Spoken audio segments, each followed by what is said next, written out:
तो विद्यार्थी मित्रों હવે આગળ આપણે જોઈએ પ્રક્રિયા ઓક્સિડેશન અને રિડક્શન પ્રક્રિયાઓ। તેના માટે એક પ્રવૃત્તિ જોઈએ। તો સૌપ્રથમ એક આ ચાઇના ડીશ લીધી। આ ચાઇના ડીશને આપણે આ ત્રિકોણ ઉપર મૂકી, ત્રિકોણ સ્ટેન્ડ ઉપર મૂકી, આ તારની જાળી છે, બરોબર। હવે આ બાષ્પ વાટકીની અંદર આપણે 1 ગ્રામ કોપર લીધું અને 1 ગ્રામ કોપર લઈ ગરમ કરતા બર્નરથી ગરમ કરતા હવે આ કોપરના રંગમાં આપણને ફેરફાર જોવા મળશે। તો પહેલા આપણે આનું સમીકરણ લખી દઈએ, પછી જોઈએ। તો ચલો સમીકરણ કયું આવશે બોલો તો। સમીકરણમાં શું લીધું આપણે? બાષ્પ વાટકીમાં કોપર પ્લસ આપણે શું કર્યું? ગરમ કર્યું। કોઈ પણ પદાર્થ ગરમ કરવો, સળગાવવો એટલે કોની સાથે પ્રક્રિયા કરવી? ઓક્સિજન સાથે પ્રક્રિયા કરવી, એટલે O2। તેમાંથી શું બનશે? CuO। તો જુઓ આ કોપર વાટકીમાં લીધું, ગરમ કર્યું એટલે O2 અને ગરમ થયા બાદ શું મળ્યું આપણને? Copper oxide. તો નિપજ શું મળી? Copper oxide. ચલો હવે આપણે જોઈએ કે ગરમ કરતો કોપરને ગરમ કરતા શું મળે છે? કોપર ઓક્સાઇડ મળે છે। અને કોપર ઓક્સાઇડનો રંગ કેવો થશે? તો આપણે પ્રયોગ દ્વારા જોઈશું તો કાળો રંગ થશે, કાળા રંગનો ભૂકો થશે। તો કોપરને ગરમ કરતો કોપરનો રંગ કેવા રંગ થઈ જશે? કાળો રંગ થશે। તો અહીંયા ઓક્સિજન સાથે કોનો ઉમેરો થયો? તો કોપર સાથે કોનો ઉમેરો થયો? તો કોપર સાથે ઓક્સિજન ઉમેરાયું। એટલા માટે આ પ્રક્રિયાને કઈ કહેવાય? ઓક્સિડેશન પ્રક્રિયા। તો આપણને ખબર પડી કોઈ પણ પદાર્થ અથવા કોઈ પણ અણુ ગણીએ અથવા કોઈ પદાર્થ અથવા કોઈ પરમાણુ એમાં જો ઓક્સિજનનો ઉમેરો થાય તો એને કઈ પ્રક્રિયા કહેવાય? ઓક્સિડેશન પ્રક્રિયા કહેવાય। હવે શું કરીએ આપણે? આ ગરમ જે કાળો ભૂકો હતો એ ભૂકા ઉપરથી આપણે હાઇડ્રોજન વાયુ પસાર કરીએ। તો એનું આપણે સમીકરણ કરીએ તો હાઇડ્રોજન વાયુ પસાર થશે તો શું થશે? આના ઉપરથી હાઇડ્રોજન વાયુ પસાર કરીશું તો જે કાળો રંગ છે એ દૂર થાય છે અને ભૂકો પાછો કેવો રંગ? કથ્થઈ રંગ। પહેલા તો કથ્થઈ રંગ, તો કથ્થઈ રંગનો થઈ જાય છે। શું કર્યું? રિપીટ। એક પ્રવૃત્તિ ઓક્સિજન, બીજામાં શું કર્યું? પાછું રિપીટ। આ ગરમ કરેલો જે કોપરનો ભૂકો હતો જેનો રંગ કેવો હતો? કાળો।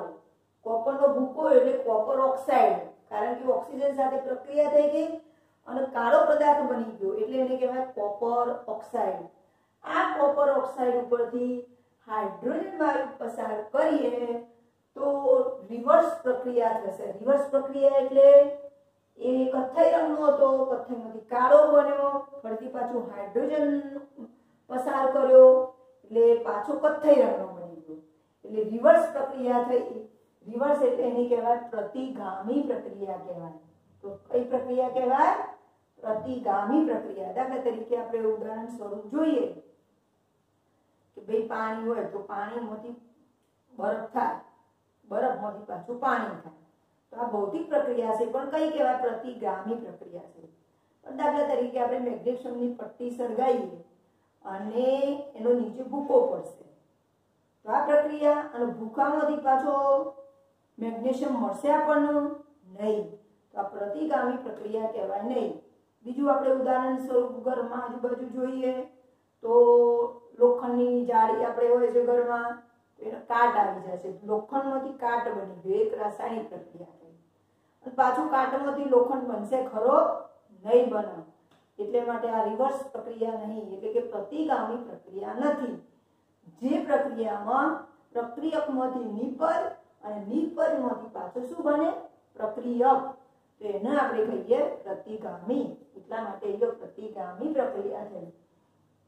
તો જે કોપર ઓક્સાઇડ છે કાળા રંગનો હતો એના ઉપરથી હાઇડ્રોજન વાયુ પસાર કરતો એમાં શું થઈ જશે? કથ્થાઈ રંગ થઈ જશે. એનું આપણે સમીકરણ લખીએ તો શું હતું? કોપર ઓક્સાઇડ પ્લસ એના ઉપરથી શું પસાર કર્યું?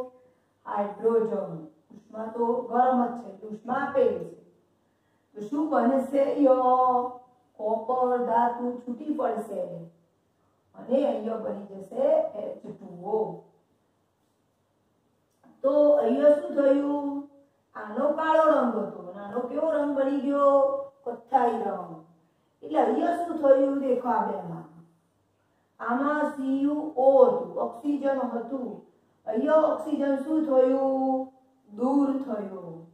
તો એ રીતે કહીએ અથવા તો બીજી રીતે આ દાખલા તરીકે ઓક્સિજન છે તો ઓક્સિજનમાં શું ઉમેરાયું? શું ઉમેરાયું? શું ગુમાવ્યું? એ હાઇડ્રોજન ગુમાવ્યું.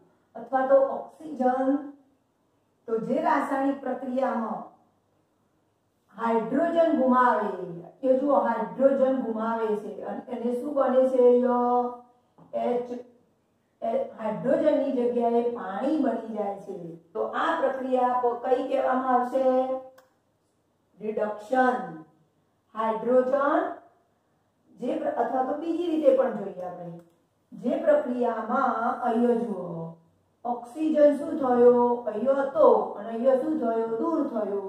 માટે એ પ્રક્રિયા કઈ કહેવાય? રિડક્શન.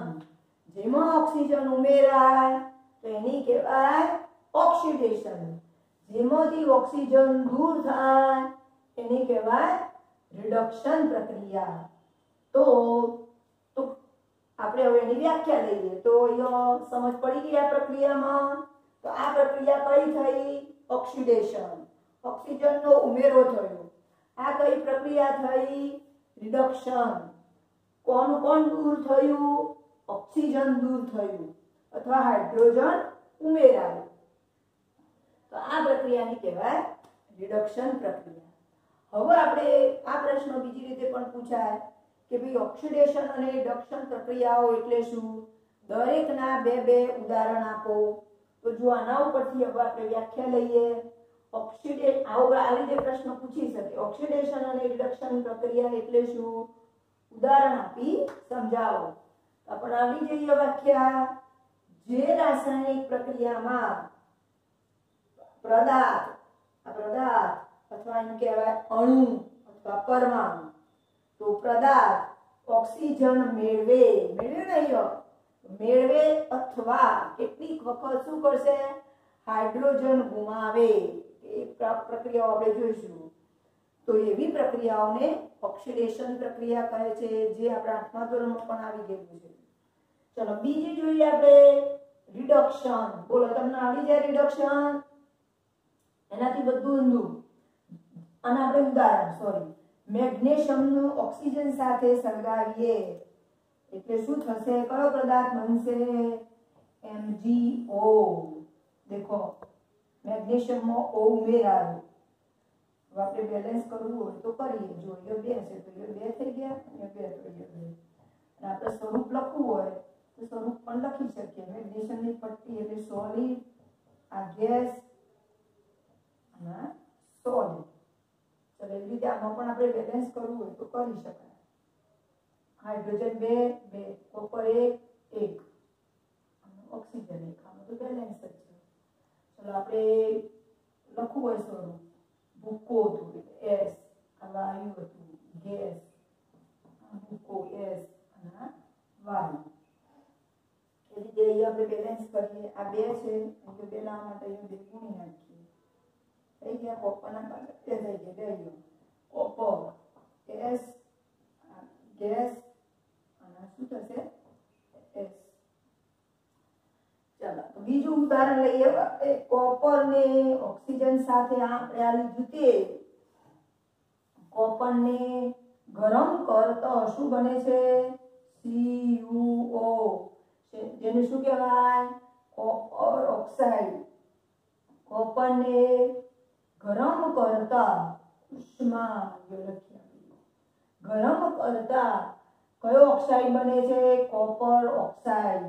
તો અહીંયા કોપરમાં શું ઉમેરાયું? ઓક્સિજન. એટલા માટે કોપર નામના પદાર્થમાં ઉમેરાયો ઓક્સિજન. તો કોપરના અણુમાં ઉમેરાયો ઓક્સિજન. એટલા માટે આ પ્રક્રિયાઓ કઈ કહેવાય? બંને ઓક્સિડેશન પ્રક્રિયાઓ. ચલો રિડક્શનનું તમને વ્યાખ્યા આવડી જાય. તો જે રાસાયણિક પ્રક્રિયામાં અથવા દરમિયાન પદાર્થ અણુ કે પરમાણુ ઓક્સિજન મેળવે, એની જગ્યાએ શું આવશે? ઓક્સિજન ગુમાવે અથવા હાઇડ્રોજન મેળવે. રિડક્શનમાં શું આવશે? હાઇડ્રોજન મેળવે અથવા O2 ગુમાવે. આથી ઉલટું પ્રક્રિયા આખી. તો આ પ્રક્રિયાને કઈ કહેવામાં આવશે? રિડક્શન પ્રક્રિયા. ચલો રિડક્શન પ્રક્રિયાના આપણે ઉદાહરણ લઈએ. એ પણ એક તો આપણે આવી જ ગયું. કોપર ઓક્સાઇડ ઉપરથી હાઇડ્રોજન વાયુ પસાર કરતા શું થયું? Cu+H2O. જુઓ આપણે અહીંયા આવી ગયું CuO હતું અહીંયા. તો O માં Cu માંથી O દૂર થયો કોપરમાંથી. એટલા માટે એ કોપરમાંથી O દૂર થયો. એટલે જો O2 ગુમાવે છે. તેને શું કહેવામાં આવે છે? રિડક્શન પ્રક્રિયા. ચલો એવી રીતે MgO લઈએ આપણે. MgO પ્લસ H2 તો શું બનશે? એના પરથી પણ હાઇડ્રોજન વાયુ પસાર કરીશું. તો MgO હતું, O દૂર થયો અને શું થયું? H2O. તો એટલા માટે આ પ્રક્રિયા કઈ? ઓક્સિજન દૂર થાય છે. એટલા માટે આ પ્રક્રિયા કઈ કહેવાય? રિડક્શન પ્રક્રિયા. તો જો આખો ઈઝી ટોપિક છે, આપણને આવડી જાય. હવે એક જ પ્રક્રિયામાં બે એકી સાથે ઓક્સિડેશન અને રિડક્શન થાય એવી આપણે પ્રક્રિયા લેવાની છે, જેને આપણા 8મા ધોરણમાં આવી ગયેલું છે. તો એને શું કહેવાશે? એ પ્રક્રિયાને કઈ પ્રક્રિયા કહેવાશે? ઓક્સિડેશન રિડક્શન પ્રક્રિયા ભેગું. તો આવી પ્રક્રિયાને કહેવાશે રેડોક્સ પ્રક્રિયા. તો આપણે એને વિશે લઈએ. ચલો આપણે જોયું ઓક્સિડેશન પ્રક્રિયા, રિડક્શન. ફિટ કરી દઈએ બરોબર વ્યાખ્યા. ઓક્સિડેશન એટલે શું? શોર્ટમાં નક્કી કરી દઈએ. O2 ઉમેરાય અને બીજું શું થાય? માઇનસ કોણ? H2. અથવા આ રીતે શોર્ટમાં આપણે લખી દઈએ +O2 -H2. Reduction +H2 -O2. આ નામ લખે -O2 +H2. એક આટલા બે શબ્દોથી તમને ખબર પડી જશે. તો કેવી રીતે જુઓ? ઓક્સિડેશન પ્રક્રિયા કોને કહેવાય? તો જે રાસાયણિક પ્રક્રિયામાં પદાર્થ અણુ કે પરમાણુમાં ઓક્સિજન પ્લસ એટલે કોણ? ઉમેરો થાય. માઇનસ એટલે હાઇડ્રોજન દૂર થાય. ચલો રિડક્શનમાં માઇનસ એટલે શું સમજવાનું? ઓક્સિજન દૂર થાય. પ્લસ એટલે શું સમજવાનું? +H2 એટલે હાઇડ્રોજનનો ઉમેરો થાય. બરોબર? આપણે મગજનો ફિટ આઈડિયા કરી દીધો. હવે આપણે જો રેડોક્સ પ્રક્રિયાઓ જોઈએ. તો રેડોક્સ પ્રક્રિયા કોને કહીએ? તો એક જ પ્રક્રિયામાં એક જ રાસાયણિક સમીકરણ ઓક્સિડેશન અને રિડક્શન બંને એકી સાથે થતા હોય તો એવી પ્રક્રિયાને આપણે રેડોક્સ પ્રક્રિયા કહેવામાં આવે છે. અને એના આપણે ઉદાહરણ જોઈએ. તો આપણે પહેલા ઉદાહરણ જોઈએ, પછી વ્યાખ્યા તરફ જોઈશું તો વધારે ખ્યાલ આવશે. જુઓ અહીંયા આપણે સમીકરણ આવી ગયું આપણા આગળ. એના એ સમીકરણ છે. કોપર ઓક્સાઇડ નું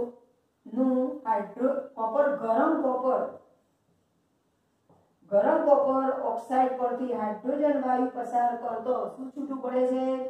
કોપર ધાતુ છૂટવી પડે છે અને બાષ્પ. બરોબર? ચલો તો હવે આપણે ઓક્સિડેશન અને રિડક્શન આ બંને એક જ પ્રક્રિયામાં છે કે નહીં આપણે ચેક કરીએ. ચલો CuO માંથી Cu બોલો અહીંયા CuO હતું, એમાંથી અહીંયા Cu બની ગયું. શું દૂર થયું? શું દૂર થયું? બોલો, ઓક્સિજન દૂર થયો. હવે તમે વિચાર કરો કે ઓક્સિજન દૂર થાય, માઇનસ એટલે ઓક્સિજન દૂર થયો, તો કઈ પ્રક્રિયા થઈ? રિડક્શન. રિડક્શન પ્રક્રિયા. આમાં જુઓ, અહીંયા H2 હતું, અહીંયા H2 ની સાથે સાથે કોણ આવી ગયું? O. તો અહીંયા શું થયું? H2 નો કોનો ઉમેરો થયો? ઓક્સિજનનો ઉમેરો. આપણે શું લખીશું અહીંયા?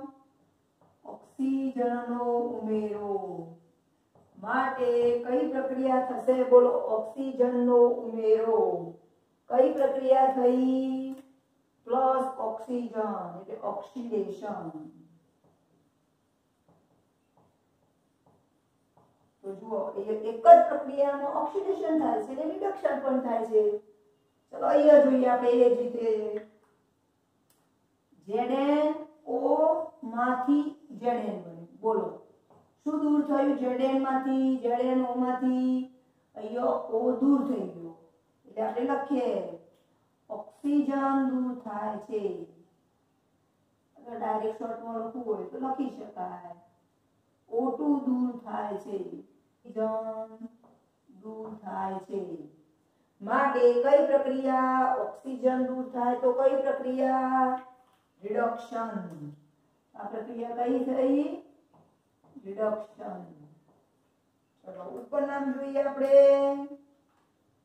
અહીંયા C માંથી CO, તો કાર્બનમાં શું ઉમેરાયું?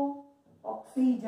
તો જો લખીએ આપણે ઓક્સિજનનો ઉમેરો.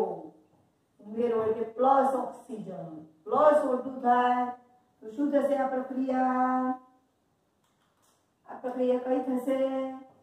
ઓક્સિડેશન. આમાં પણ ઓક્સિડેશન પ્રક્રિયા, રિડક્શન પ્રક્રિયા. તો આપણને કઈ પ્રક્રિયા કહેવાય? રેડોક્સ પ્રક્રિયા. ચલો એવી રીતે અહીંયા જોઈએ, આપણે સમજીએ. MnO2 માંથી MnCl2. વિચાર, અહીંયા O તો અહીંયા O છે ના, એટલે અહીંયા શું દૂર થયું? O2 દૂર થયો. માટે કઈ પ્રક્રિયા થઈ? બોલો, O2 દૂર થયો, માઈનસ થયો, એટલા માટે કઈ પ્રક્રિયા? રિડક્શન. ચલો એવી જ રીતે અહીંયા જોઈએ આપણે HCl, હાઇડ્રોક્લોરિક એસિડ. આમાંથી અહીંયા બની ગયું Cl2. શું દૂર થયું? વિચારો, શું દૂર થયું? દેખાય છે તમને? અહીંયા HCl હતું, અહીંયા Cl2 થઈ ગયા, એટલે અહીંયા H દૂર થયું. H દૂર થાય છે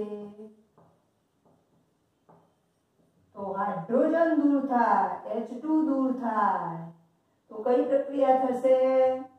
ઓક્સિડેશન પ્રક્રિયા. આ બધી પ્રક્રિયામાં કોનું ઓક્સિડેશન પ્રક્રિયા થઈ? તો જુઓ, CuO, ZnO, MnO2 આ પદાર્થોમાંથી, આ સંયોજનોમાંથી ઓક્સિજન દૂર થાય છે અને અનુક્રમે કોપર, Zn, MnCl2 મળે છે. એવી જ રીતે શું લખીશું આપણે? કોપર, પછી હાઇડ્રોજન, કાર્બન, HCl માંથી આમાં શું ઉમેરાય છે? ઓક્સિજન ઉમેરાય છે. આમાં પણ ઓક્સિજન ઉમેરાય છે. એટલા માટે આ પ્રક્રિયા કઈ થઈ? ઓક્સિડેશન પ્રક્રિયા થઈ. આ પ્રક્રિયા કઈ થઈ? રિડક્શન. ચલો તો આ ત્રણ ઉદાહરણ દ્વારા આપણે અહીંયા વ્યાખ્યા લખી શકીએ કે જે રાસાયણિક પ્રક્રિયામાં એક પ્રક્રિયક, આ એક પ્રક્રિયક નું શું થયું? અહીંયાનું રિડક્શન થયું અને બીજા પ્રક્રિયકનું, આ બીજો પ્રક્રિયક, એનું શું થયું? ઓક્સિડેશન થતું હોય તો એવી પ્રક્રિયાને કઈ કહેવાય? રેડોક્સ પ્રક્રિયા. ફરીથી જુઓ, અહીંયા આ એક પ્રક્રિયક છે, બે પ્રક્રિયકો છે. એમાંથી આ એક પ્રક્રિયકનું શું થયું? ઓક્સિડેશન. પછી બીજો પ્રક્રિયક, એનું શું થયું? રિડક્શન. તો એના ઉપરથી આપણે વ્યાખ્યા લખી શકીએ, જે રાસાયણિક પ્રક્રિયામાં એક પ્રક્રિયકનું ઓક્સિડેશન અને બીજા પ્રક્રિયકનું રિડક્શન થતું હોય તો આવી પ્રક્રિયાને રેડોક્સ પ્રક્રિયા કહેવામાં આવે છે, અથવા એનું બીજું નામ અથવા ઓક્સિડેશન રિડક્શન પ્રક્રિયા કહેવામાં આવે છે. અહીંયા આપણે બધા ઓક્સિજનના પ્રકારો પૂરા થઈ ગયા. હવે આગળનો ટોપિક આપણે જોઈએ. ચલો આવું જોઈએ, આપણે બધી રાસાયણિક પ્રક્રિયાઓ આપણે પૂરી થઈ ગઈ. છેલ્લે આપણે ટોપિક ક્ષારણ. ક્ષારણ કોને કહીએ? તો આપણે સામાન્ય શબ્દોમાં કહીએ, ક્ષારણ થવું એટલે કાટ લાગવું.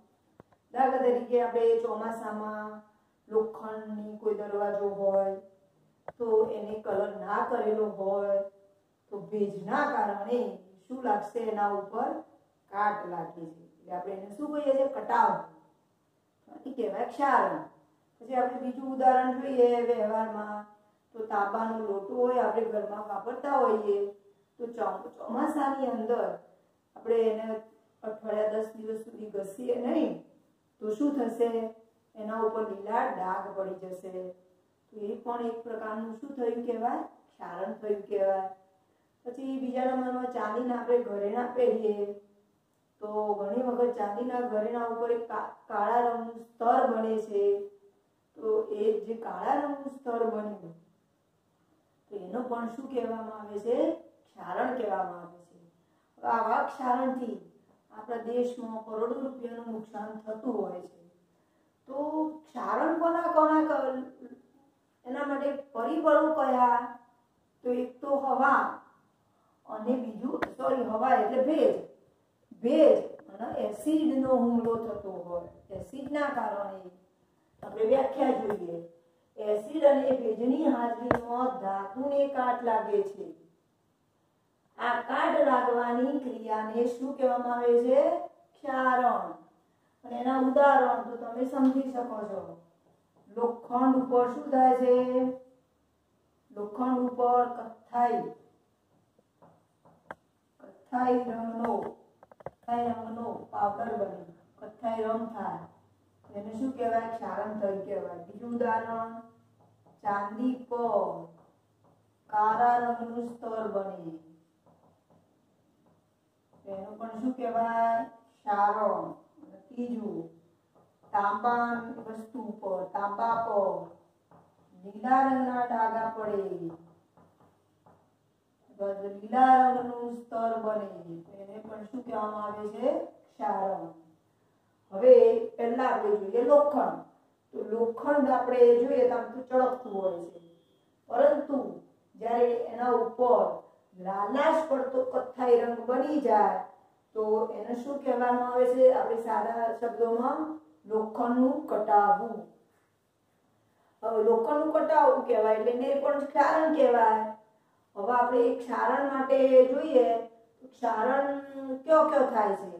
તો ખાસ કરીને લોખંડથી બનેલી ભાગો, જેવા કે કારના ભાગો, પુલમાં જે સળિયા નાખેલા હોય તે, લોખંડની રેલિંગ, જહાજની આજુબાજુ જે પટ્ટીઓ મારેલી હોય છે તે લોખંડની હોય છે. તો આ ક્ષારણના કારણે આ બધાને શું થાય છે? નુકસાન થાય છે. હવે આપણે આ ક્ષારણ ઘરમાં દરવાજો છે તો એનું ક્ષારણ અટકાવવું તો સિમ્પલ આપણે કયો ઉપાય કરીએ છીએ? તો આપણે એના ઉપર કાચને બરોબર ઘસી નાખીએ કાચ પેપરથી, પછી એના ઉપર કલર લગાવી દઈએ છીએ. તો કાટ અટકાવવા માટે રંગ લગાવવામાં આવે છે. અથવા જે જહાજ હોય તો જહાજમાં તો મોટા જહાજો હોય ને અંદર લોખંડની પટ્ટી હોય, કયો કલર કરી શકાય? પાણીમાં રહી ના શકે. એટલા માટે આવી જ લોખંડની વસ્તુ હોય તો એના માટે લોખંડ કરતો જે વધુ ક્રિયાશીલ ધાતુ હોય એનું એના ઉપર પડ ચડાવવામાં આવે છે. તો એવી વધુ ક્રિયાશીલ ધાતુ કઈ છે? ઝીંક. ઝીંકનું એના ઉપર અસ્તર લગાવવું. અસ્તર લગાવવું એટલે પ્રકારનું પાતળું પડ ચડાવવું. ઝીંકનું પડ ધરાવેલું હોય, પડ લગાવેલું હોય તો એવા લોખંડને આપણે કયું લોખંડ કહીશું? ગેલ્વેનાઇઝ્ડ લોખંડ. અને એ પ્રક્રિયાને કઈ કહીશું? ગેલ્વેનાઇઝિંગ પ્રક્રિયા. ચલો ક્ષારણ બહુ ઈઝી ટોપિક છે, તમને ખબર પડી જાય એવો. તો આવું જોઈએ. બીજું છે પ્રક્રિયા, બીજું છે ખોરાપણું. એ તો તમને ખબર જ છે, આપણે ઘરમાં મમ્મી બનાવેલી હોય સેવ પૂરી, તો ડબ્બો ખુલ્લો રહી જતો હોય તો એના કારણે થોડા 10-15 દિવસ પછી આપણે ખાવા જઈશું ખોરાક, તો કેવો લાગશે? ખોરો. એનો સ્વાદ શું થઈ જશે? બદલાઈ જશે. તો એને આપણે શું કહીએ છીએ?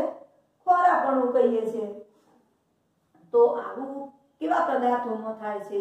ખાસ કરીને તો જે તૈલી પદાર્થો હોય, તળેલા હોય, ચરબીયુક્ત હોય, એવા ખોરાકને હવામાં ખુલ્લો રાખીએ તો તેનું ઓક્સિડેશન થઈ જાય છે અને એના કારણે એ ખોરો થઈ જાય. અને ખોરો થવાથી એ ખોરાકમાંથી ગંધ આવે અને સ્વાદ પણ બદલાઈ જાય. તો આ ક્રિયાના આખી જે ક્રિયા થઈ એને શું કહેવામાં આવે છે? ખોરાપણું. હવે ખોરાપણું જો આપણે અટકાવવું હોય તો આ ઓક્સિડેશન પ્રક્રિયાનો વિરોધ કરો અથવા તો ઓક્સિડેશન પ્રક્રિયા ના થવા દે એવા પદાર્થો ઉમેરવા પડે. આપણે ઘરમાં તો સેવ ને એવું બધું બનાવીએ, મમ્મી બનાવે, તો આપણે તો એવા કોઈ પદાર્થો ઉમેરતા નથી. એટલા માટે મમ્મી અઠવાડિયાની અંદર વપરાઈ જાય એ રીતે આપણે બનાવતા હોઈએ છીએ. પણ મોટા રેસ્ટોરન્ટ વાળા લોકો, જે લોકો બધું વેચતા હોય, તો એ લોકોને તો ખોરાક લાંબા સમય સુધી રહે, તો પણ એનું ખોરાપણું આપણને નથી દેખાતું. કારણ કે એ એવું એ સેવમાં, ગાંઠિયામાં, પૂરીમાં, એ બધામાં ઓક્સિડેશન ના થાય, હવા લાગે તેમ છતાં ઓક્સિડેશન ના થાય એવા એની અંદર પદાર્થો ઉમેરવામાં આવે છે, જેના કારણે એક પેકિંગ મહિના, 2 મહિના, 3 મહિના, 6 મહિના સુધી ચાલતું હોય છે. તો જુઓ, તો આવા પદાર્થોને કઈ કહેવાય? ઓક્સિડેશન પ્રક્રિયા અટકાવવું અથવા તો ઓક્સિડેશન પ્રક્રિયાનો પ્રતિકાર કરો, વિરોધ કરો, તો એવા પદાર્થોને કહેવામાં આવે છે એન્ટીઓક્સિડન્ટ પદાર્થો કહેવામાં આવે છે. તો જો ખોરાપણું અટકાવવા, ઓક્સિડેશન પ્રક્રિયાનો પ્રતિકાર એટલે વિરોધ કરે તેવા પદાર્થો ઉમેરવામાં આવે તો ખોરાપણું થાય નહીં. તો આવા જે પદાર્થો ઉમેરવામાં આવે છે એ પદાર્થોને શું કહેવામાં આવે છે? એન્ટીઓક્સિડન્ટ પદાર્થો. એન્ટીઓક્સિડન્ટ પદાર્થો ઓક્સિડેશનનું એન્ટી કરો, વિરોધ કરો, ઓક્સિડેશન થવા દે નહીં. ચલો હવે આપણે ખાસ કરીને તો જોઈએ, આપણે બહારથી પેકિંગ લાવીએ, વેફર્સ, ચેવડો, પછી કેટલાક તમે જુઓ ગુલાબજાંબુ તૈયાર મળતા હોય છે, મીઠાઈઓ, તે બધું ડબ્બામાં બંધ પાત્રમાં પેકિંગ કરવામાં આવે છે. કેમ એવું કરીએ છીએ આપણે? કારણ કે એકદમ ફિટ એરટાઇટ પેકિંગ કરીએ તો એનું ઓક્સિડેશન થાય નહીં. ડબ્બામાં હોય એટલે હવા જાય નહીં, એટલે એનું ઓક્સિડેશન ના થાય. ઓક્સિડેશન ના થાય એટલે ખોરાપણું પણ થાય નહીં. દાખલા તરીકે ઉદાહરણ સ્વરૂપે તમે વારાઘડી પેલી બટાકાની ચિપ્સ ખાતા હો છો ને, તો આ બટાકાની ચિપ્સ બનાવવા વાળા એમાં શું હોય? એ નાઇટ્રોજન વાયુ ભરેલો હોય છે અને એટલા માટે ખોરું થાય નહીં. તો જ્યારે આપણે દુકાને લેવા જઈએ તો નાઇટ્રોજન ભરેલી હોય, બરોબર ટાઈટ કોથળી, તો એવી જ લેવાની. નહીં તો શું થઈ જાય? અંદરથી ઓક્સિજન નીકળી જાય તો ઓક્સિડેશન થઈ જાય અને પછી એ ખરાબ થઈ જાય ખાવાનો ખોરાક. તો અહીં આપણે જોયું ખોરાપણ. આના ઉપરથી આપણને કારણ પૂછાય કે ભાઈ બટાકાની ચિપ્સ બંધ એકદમ એરટાઇટ પાત્રમાં રાખવામાં આવે છે, તો શા માટે? એના માટે શું થશે કે તૈલી કે ચરબીજન્ય પદાર્થો જો હવામાં ખુલ્લા રહે તો એનું શું થાય છે? ઓક્સિડેશન થાય છે અને ઓક્સિડેશન થવાથી એ ખોરો પડી જાય છે. એટલા માટે એ ખાવા લાયક ખોરાક રહેતો નથી અને એમાંથી ગંધ અને સ્વાદ બદલાય છે. એટલા માટે બટાકાની ચિપ્સને બંધ પાત્રમાં રાખવામાં આવે છે. તેના પરથી કારણ આપણને પૂછાઈ શકે. ચલો હવે આપણે આખો આ પાઠ હવે પૂરો થાય છે. હવે આવતા લેક્ચરમાં આપણે હવે ગણિતનું ચેપ્ટર લઈશું. ચલો બાય.